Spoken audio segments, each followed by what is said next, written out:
आप लोग कैसे हो? चलिए, आज हम लोग ग्रामर में कौन सा चैप्टर पढ़ने जा रहे बुआ?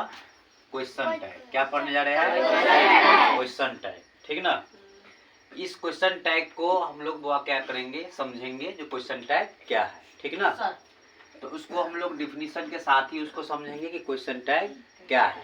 तो चलो उसको डिफिनीशन को हम लोग पढ़ लेते हैं। कहता है कि वक्ता अपनी कथन, कथन मतलब होता है सेंटेंस, यानी कथन सकारात्मक अथवा नकारात्मक रूप से साबित करता है। यानी कहता है कि वक्ता अपनी कथन को सकारात्मक अथवा नकारात्मक रूप से साबित करता है, तो वही है ना टैग का मूल अर्थ कहलाता है। किसका मूल अर्थ कहलाएगा? टैग, है ना? यानी हम लोग क्वेश्चन टैग उसको कहेंगे। वक्ता मतलब होता है पर्सन। पर्सन आप लोग जानते हो कि 3 तरह का होता है। तो उसमें जो पर्सन जो होगा वह क्या करेगा, किसी भी कथन में सकारात्मक अथवा नकारात्मक रूप से साबित करता है, तो वही टैग है ना, वही टैग का मूल अर्थ कहलाता है।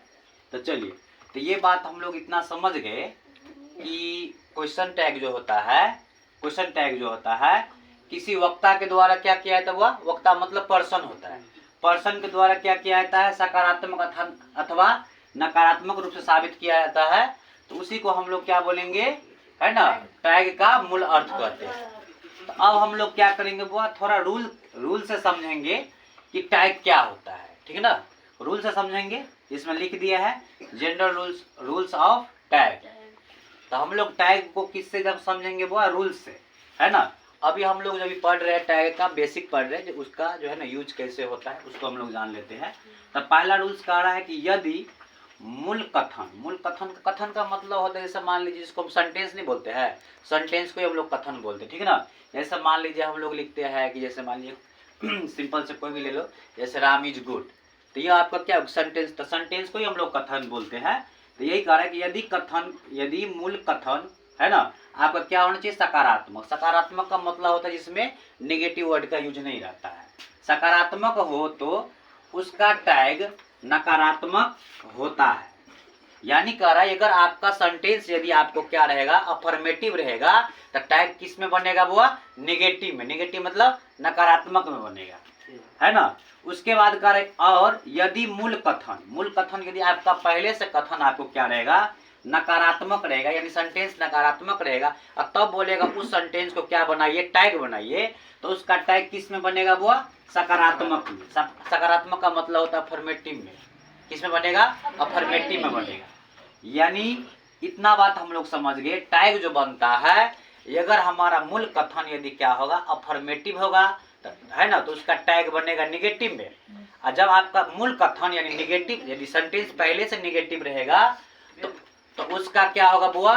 उसका जो क्या बोलते हैं, यानी जब मूल कथन आपका नेगेटिव रहेगा तो उसका जो क्या बोलते हैं टैग जो होगा वो आपको सकारात्मक बनेगा, यानी अफर्मेटिव बनेगा। ये बात समझ गए? अब दूसरा रूल क्या कह रहा है सो समझिए। टैग हमेशा स्मॉल लेटर में होता है। स्मॉल लेटर मतलब छोटा लेटर में। टैग वर्ड का जब भी हम यूज करेंगे, टैग वर्ड का जो हम यूज करेंगे वो हमेशा किस लेटर में होगा? Small letter. स्मॉल लेटर मतलब छोटा अक्षर में। ठीक है ना? यानी छोटा अक्षर में बनाए जाते हैं। ये बात समझ गए? अब उसके बाद कह रहे तीसरा रूल क्या करे वो समझिए। टैग को नेगेटिव बनाते समय संक्षिप्त शब्दों का, है ना, प्रयोग किया जाता है। संक्षिप्त मतलब होता है शॉर्टकट जिसको बोलते हैं। जब आप टैग बनाओगे ना, जैसे मान लीजिए कहीं पर आपको इज नोट लिखा रहेगा, तो टैग बनाते समय उसको क्या लिखेंगे? इजंट लिखेंगे। क्या लिखेंगे? इजंट। यानी इसमें से एन को हटा करके है ना, यानी एपोस्ट्रोफी इसका जो कोमा होता है ना, इन्वर्टेड कोमा जिसको बोलते हैं, ये लगा देंगे तो इजंट से हो जाएगा आपको, है ना, इज नोट है जिससे हो जाएगा इजंट। उसके बाद है डज नोट। तो डज नोट में भी आपको क्या हो जाएगा? डज नोट में आप क्या करोगे? आपको ये यहाँ पर शॉर्टकट लिखोगे तो क्या हो जाएगा? डजंट, है ना? यहाँ पर लिखा है बुआ, अगर मान लीजिए किसी भी सेंटेंस में आपको एम नोट लिखा रहेगा, आप उसको क्वेश्चन टैग बनाओगे तो ये हो जाएगा आरंट। क्या हो जाएगा? आरंट। जब आपको विल नोट लिखा रहेगा तो ये हो जाएगा वांट। क्या हो जाएगा? वांट, है ना? यानी कहने का मतलब ये हुआ, हम लोग टैग को जो है ना नेगेटिव बनाते समय ये सब हमेशा याद रखेंगे।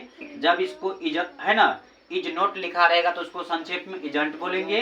डज नोट लिखा रहेगा तो डजंट लिखेंगे। आर, है ना, आर नोट लिखा रहेगा तो उसको सॉरी एम नॉट है, एम नॉट लिखा रहेगा तो उसको हम आरंट लिखेंगे, और विल नॉट रहेगा तो उसको वांट लिखेंगे, है ना। तो अभी बुआ हम लोग क्या किए, अभी हम लोग इतना बेसिक समझे कि टैग में जो है ना, टैग पहले किसको कहा जाता है ना। किसी भी कथन को सकारात्मक चाहे नकारात्मक रहेगा, है ना, तो उसका सकारात्मक और नकारात्मक में जो हम उसको साबित करते हैं वही टैग का मूल अर्थ होता है। ये बात समझ गए। अब उसके बाद हम लोग रूल में आ गए। रूल में हम लोग ये सब समझ लिए कि बुआ यदि मूल कथन सकारात्मक रहेगा, अफर्मेटिव रहेगा, तो उसका नकारात्मक बनता है टैग, है ना। अगर मूल कथन आपको निगेटिव रहेगा तो उसका सकारात्मक बनेगा टैग। और उसका दूसरा क्या कहा गया है, टैग हमेशा स्मॉल लेटर में बनता है, टैग हमेशा स्मॉल लेटर यानी छोटा अक्षर में बनेगा। उसके बाद तीसरा रूल बताया था आपको, टैग को निगेटिव बनाते समय हम लोग क्या करेंगे, हमेशा संक्षिप्त वर्ड का यूज करेंगे। जैसे यहाँ पर आपको लिखा हुआ इज है ना, इज नोट है तो इजंट लिखते हैं, है ना। तो ये बात आप लोग समझ गए। अब उसका रूल्स और आगे है जो हम आपको अगले वीडियो में बताएंगे, है ना।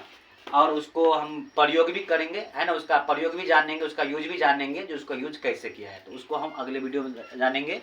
तब तक के लिए धन्यवाद।